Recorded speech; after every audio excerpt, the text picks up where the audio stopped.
twongeye kubasuhuza inshuti bakundwa ba Feed Me Please. Ngiye tuvugana ni Tuyishime Eric. Nkaba ndi kumwe n'umutumirwa wacu nk'uko bisanzwe Apollo. Watangira suza dukurikiye. Yego, ndabasuhuje mu izina ry'umwami wacu Yesu. Amahoro y'Imana abane namwe mwese. Yego. Uyu munsi rero hari igitekerezo nagize. Kuko nanjye ubwanjye cy'imbere ikibazo.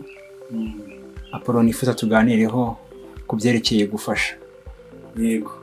Ese ubufasha ngiye hari ukuntu mwumva ngo hari nuko nabadukurikira babwumva. Ariyo mpamvu ngiye naje gusanga nicaye mu gitondo mbona ko gufasha burya bufasha bwose bujyanye n'ifaranga. Ufasha utajyanye n'ifaranga mbona bukwiye gushakirirwa indi nyito. Ese Apollo yo gufasha waba ubyumva gute? Ko ngiye namaze kubona koko ifaranga ryo rijyanye no gufasha gusa. Urakoze cyane. Iyo umuntu afashishije undi amafaranga abakoze ikintu cyiza kandi kigaragara. Ariko hari n'ikindi ushobora gufashisha umuntu kitari amafaranga. Wenda tuvuga urugero, ushobora kumusengera arwaye, ubwo no bufasha bumuhaye ariko kandi bishobojwe n'Imana. Ikindi none se ubwo ari nk'umwana w'imfubyi wenda adafite abamurera, adafite abamuha uburere bwa buri munsi, wamuha amafaranga asakayamaze iki? Uwo mwana yakabaye akwiriye ubufasha bwo kuba wamujyana nko mu rugo ukamurera. Ntabwo umuntu waba umuhaye amafaranga. Ntekereza ko ubufasha buri mu bintu byinshi bigiye bitandukanye. Hari n'igihe yaba ari umusinzi ukabona no muha amafaranga ntacyo biri bumumarire, ahubwo ubufasha akwiriye ari inama. Hari n'abantu bafite amafaranga ariko bakeneye ubufasha bw'inama se cyangwa n'ibindi bigiye bitandukanye. Ntekereza ko amafaranga atari yo bufasha gusa, nubwo nayo ari ubufasha bwiza kandi twese tuba dukeneye buri munsi. Apollo urakoze cyane. Ariko naguciye mu ijambo. Ndashaka kunandukanyirize ibi bintu. Hari ahantu mu itorero bari bagiye kubaka igisenge cy'inzu.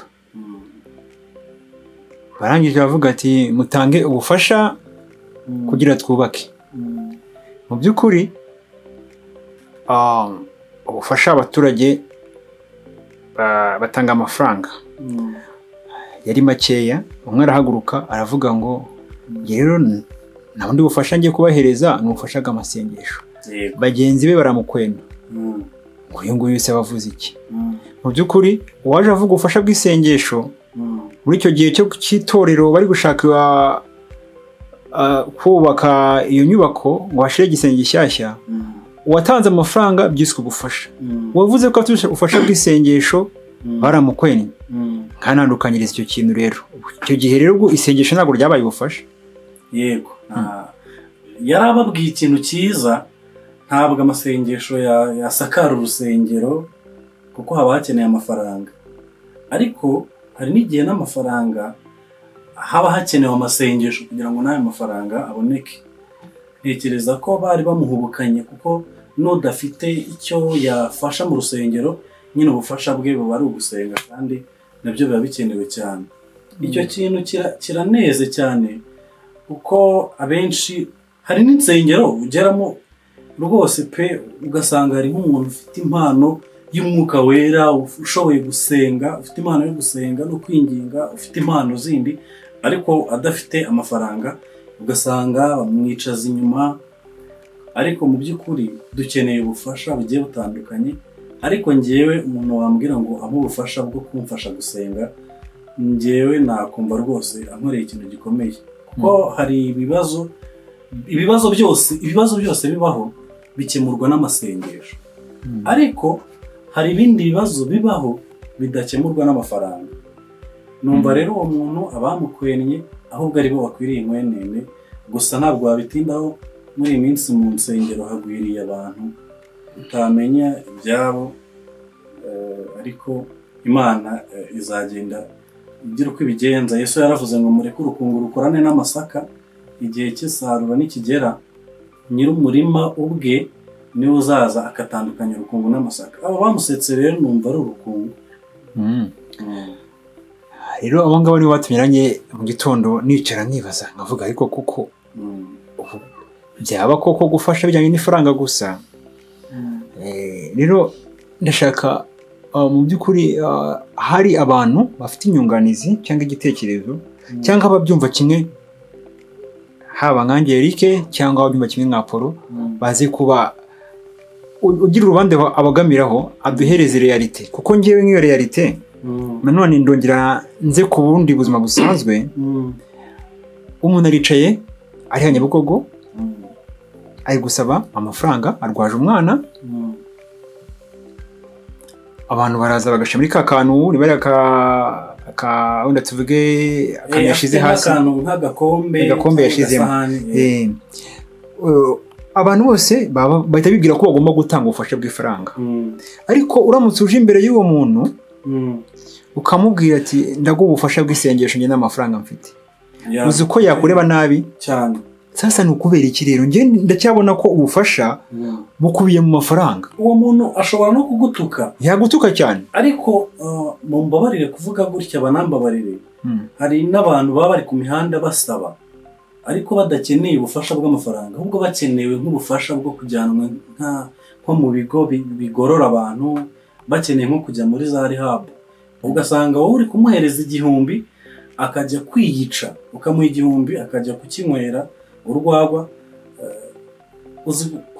Hari umugabo umwe uba mu gace kamwe ibatsinda murahazi, wajya kumufasha mugahura nimugoroba yasinze, none ari gusaba natukana. Mu by'ukuri uwo muntu ntabwo aba akeneye ubufasha bw'amafaranga, ahubwo aba akeneye nk'ubufasha bwo kuganirizwa, akajyanwa nko muri rehab cyangwa se akitabwaho mu buryo bw'ibitekerezo. Ntabwo iteka ryose abantu basaba amafaranga baba bakeneye amafaranga, ahubwo akenshi usanga abantu bakeneye ibitekerezo, kuko iyo umuntu afite ibitekerezo bizima ashobora kubona amafaranga. Yego. Ariko iyo umuntu adafite ibitekerezo bizima, niyo yaba afite amafaranga arayatakaza.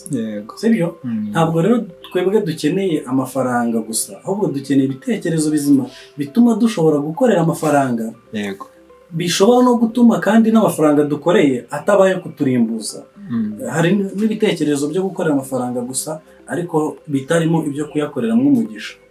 Rero mu by'ukuri ntabwo abantu bose bakeneye ubufasha bw'amafaranga, hari abakeneye ubufasha bw'ibitekerezo, isengesho, hari n'abakenewe nyine gufungwa kugira ngo bitekereze, niba ariko nabyita. Abantu bagiye bakeneye ibintu byinshi bitandukanye, ariko icyiza iyo wasenze Imana ishobora kukuyobora ukamenya icyo wamarira umuntu kikamubera cyiza mu buzima bwe. Akayamvugo ngo warasenze uburiki. Rero Apollo, mu gusoza kwacu hari ibyo mbashiye kukumviraho, ariko natekereza nawe hari ibyo wumvise kuri kote yanjye, ariyo mpamvu icyo gitekerezo nakigize. Biranumvikana cyane, ntabwo ari wowe gusa.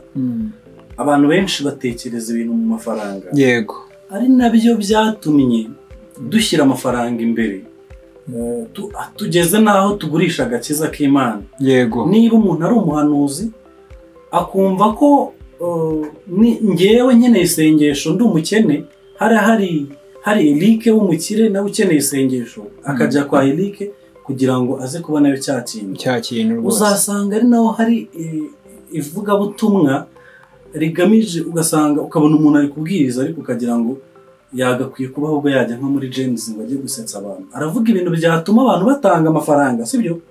Ariko ntabwo ari kuvuga ibintu byatuma abantu bamenya ukuri. Rero uwo muntu nawe yakabitekereje atyo, yatekereza ko ubufasha bwose ari amafaranga, ariko ibintu byose si amafaranga, ahubwo ibintu byose ni amasengesho, kuko usenze ashobora no kubona amafaranga.